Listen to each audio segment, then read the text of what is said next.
In today's video, I'm going to teach you how to create a sales forecast with Grok AI, step by step 2026. First, open your browser and go to grok.com. You'll land on the homepage where the AI chat interface is front and center. Everything we're doing happens right here, so there's nothing to install and no complicated setup. Next, log into your Grok account if you have one. This isn't strictly required, but it's helpful because it saves your prompts, your conversation history, and any settings you use. That way you can come back later and pick up exactly where you left off without losing your work. On the homepage, you'll see the chat area with a text bar at the bottom.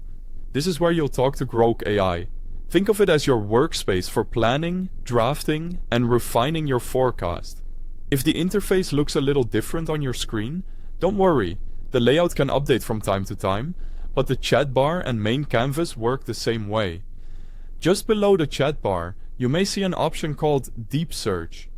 This is optional, but it can improve the quality and completeness of your results by letting Grok dig a bit deeper into context. If you're working with complex markets or limited historical data, consider enabling it. Keep in mind it can take slightly longer to respond, so use it when depth matters more than speed. You'll also notice mode options for the chat, such as Auto, Fast, or Expert.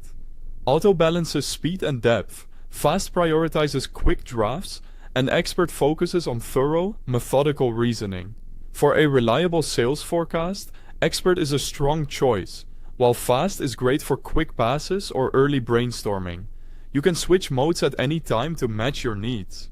Now let's create a sales forecast. In the chat bar, type a clear prompt explaining exactly what you want. Include the time period, the products or services you sell, any historical sales figures you have, pricing or discounts, seasonality, growth assumptions, marketing plans, and any constraints like inventory or capacity. For example, you might say, create a monthly sales forecast for the next 12 months for our 2 product lines. We sold 1,000 units last quarter with a 10% month-over-month growth trend, and we're planning a summer promotion in June and July. The more relevant context you provide, the more accurate and useful the forecast will be. Grok will then generate your sales forecast. You'll typically see projections broken down by period, along with the assumptions it used. Review those assumptions to make sure they match your reality.